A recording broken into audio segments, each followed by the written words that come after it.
En Ocho Magazine llega el momento de abrir nuestro episodio semanal dedicado a historias de la Burgata y siempre reservamos el último tramo del programa para hablar de la historia de Burgos, de las curiosidades de la historia de Burgos desde el punto de vista de Jesús Toledano. ¿Qué tal? Buenas noches, Jesús. ¿Cómo estás, Seneca? Buenas noches. Les he dicho a nuestros espectadores antes de la pausa para la publicidad que íbamos a hablar de mujeres, del Día de la Mujer, pero no va a ser nuestro primer tema, aunque está en la agenda de hoy, en el orden del día. Vamos a empezar hablando de un acontecimiento que tuvo lugar el 4 de marzo de 1539. ¿Qué pasó en la madrugada de ese día, Jesús? Pues fíjate, podemos retrotraernos y de forma imaginativa, de alguna forma, podemos escuchar el ruido del viento, una tempestad que ulula, siniestra, amenazadora, y que ocurre que de repente un estrépito, un sonido levanta toda la ciudad. Se ha caído el cimborrio de la catedral. El cimborrio que no es una instalación, no es una edificación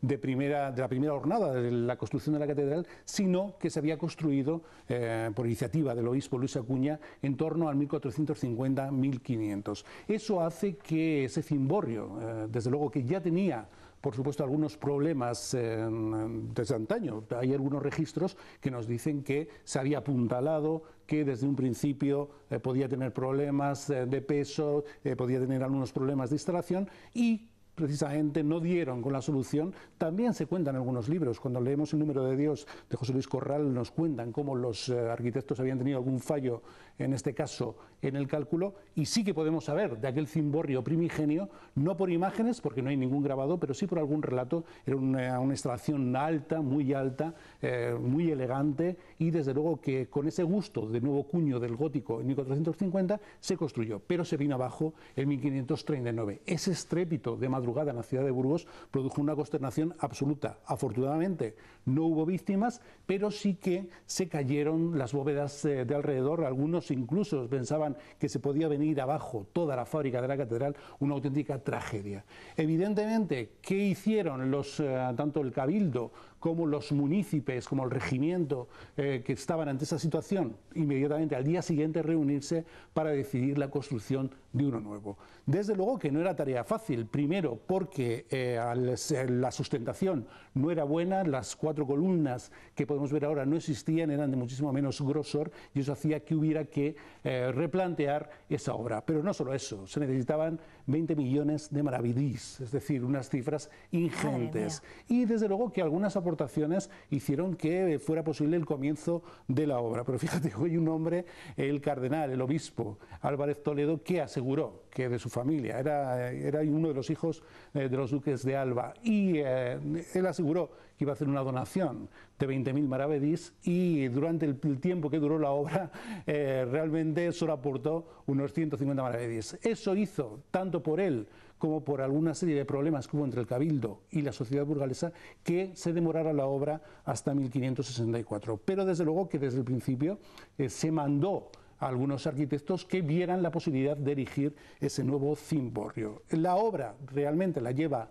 Juan de Vallejo, siempre será atribuido a Felipe Bernuy, a Felipe Bigarny, pero cierto es que los profesores de la UB han descubierto recientemente que pudo ser un francés, Juan de Langres, el que proyectó, el que hizo la obra. Decía Bernuy porque Diego Bernuy, el que fue también el patrocinador del Hospital de la Concepción, fue uno de los que más aportó, junto con el condestable, para su nueva reestructuración. Bueno, pues Juan de Langres es el que posiblemente proyecta eso, lo que es un crucero, lo que hoy llamamos un crucero, que arquitectónicamente el nombre de cimborrio viene precisamente de eso, de una superficie circular sobre la que se va a hacer una bóveda. Y tenemos, como no, el exterior con una serie desde luego, con esas cruces que conocemos actualmente, pero también con muchísima estatuaria, con muchísimas esfigies, que son muchas de ellas obras, tanto en el exterior como dentro, de un maravilloso escultor como fue Juan Picardo. Y lo que tenemos en el interior es una representación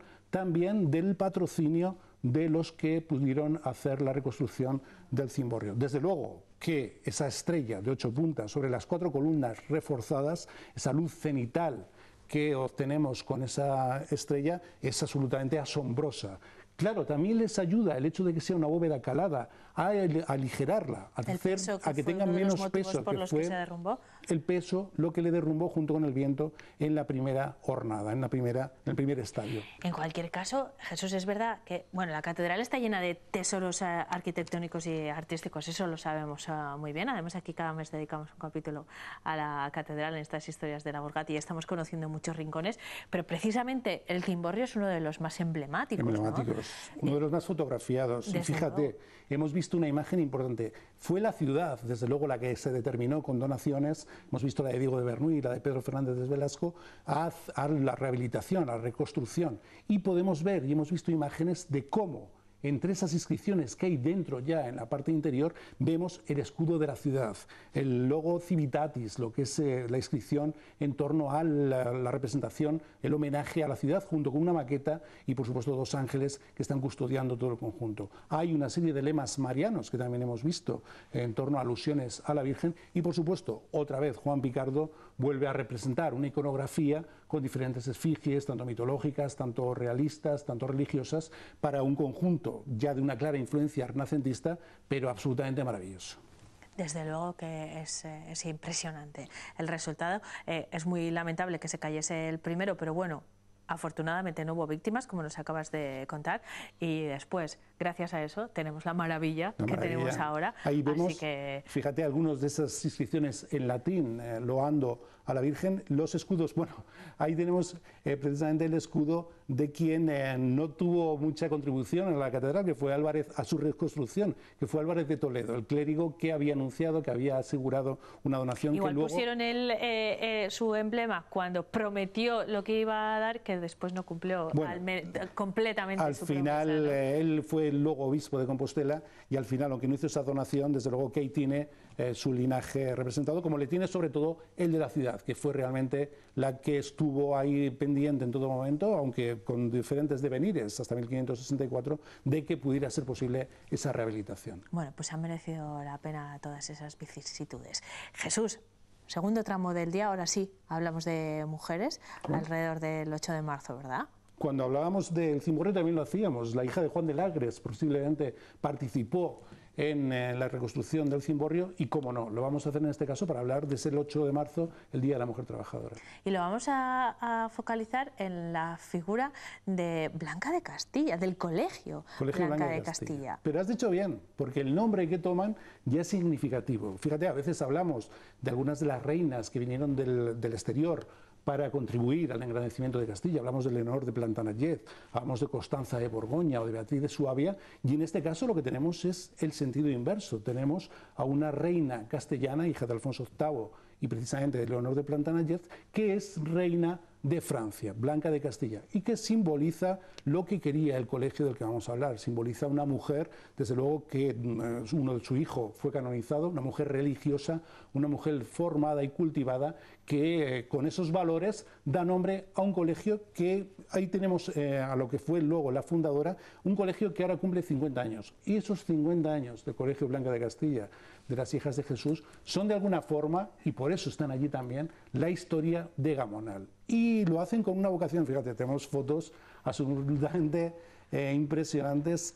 Claro, es que estamos hablando de un momento, en 1968, ¿no? Nos tenemos que remontar a esa época en la que se está produciendo la expansión de la ciudad en Gamonal. Fíjate, muy importante esa foto. Estamos viendo la actual Avenida de los Derechos Humanos, Avenida de Parlado, que era el camino, y le estamos observando el camino que unía Gamonal con Capiscol. Y ahí llegan las Hijas de Jesús, las jesuitinas, con el credo, con la vocación de su fundadora, la Madre Cándida, una mujer que desde luego salió de Euskadi para trabajar en Castilla y que ella, que trabajó, quería que la mujer trabajadora tuviese independencia, tuviese formación, tuviese, por supuesto, dentro del credo cristiano, una proyección que le ayudara a salir. Y qué mejor para instalarse, para seguir esa vocación, que un barrio de trabajadores, un barrio que se está formando. Eso es 1967 Gamonal. Estamos viendo unas instantáneas absolutamente representativas de ese momento. Ellas llegan con algunas hermanas, 12 hermanas en concreto,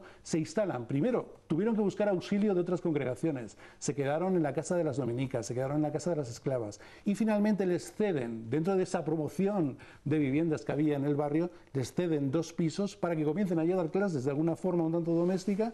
Después pasan a uno de los bajos de la carretera Logroño, o actual Avenida de la Constitución, y ya construyen esa fantástica superficie. Ese colegio, algunas de las fotos, observamos como detrás hay chopos, hay árboles, hay campo, porque es un barrio en absoluta construcción, en absoluta, desde luego, efervescencia. Ahí las estamos viendo con ya, desde luego, desde el principio, también esa traslación al mundo del trabajo, a la mujer trabajadora. Primero con la formación de las hijas de los que van llegando dentro de la emigración rural al barrio y también con asistencia a las propias mujeres trabajadoras. ¿Por qué?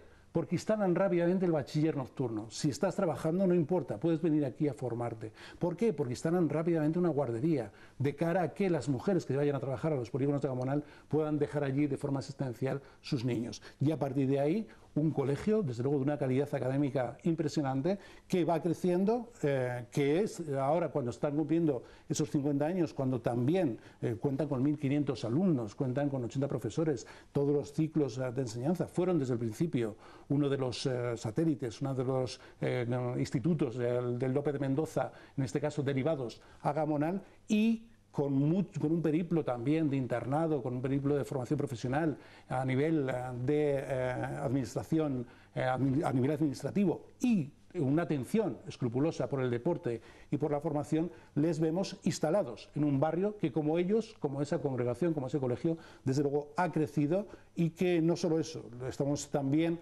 observando cómo son también de alguna forma adláteres de lo que es la parroquia San Pablo. La parroquia San Pablo, igual que la iglesia del Salvador de Capiscol, no tuvo las instalaciones desde un principio a disposición de todo el mundo, y ellas tenían su parroquia que hacían dentro de la iglesia para ayudar a las labores evangelizadoras tanto de la parroquia San Pablo como de la parroquia de El Salvador. Independientemente del credo de cada uno, el valor académico y de enseñanza del Colegio Blanca de Castilla es inconmensurable, desde luego. Y la socialización, que lo que aporta en un barrio tener un centro propio. Y tienen este año, que están de celebraciones, aparte de, por supuesto, mira, ahí ya les vemos con la instalación actual, la instalación moderna, siempre en ampliación, siempre desde luego con las últimas novedades. Han estado siempre, desde luego, que con lo mejor en lo tecnológico, con lo mejor en cuanto a los medios, y por supuesto tienen un año de celebraciones que todavía tiene que concluir van a visitarles nuestros compañeros de las dos, va a haber una Eucaristía desde la parroquia San Pablo coincidiendo con su aniversario,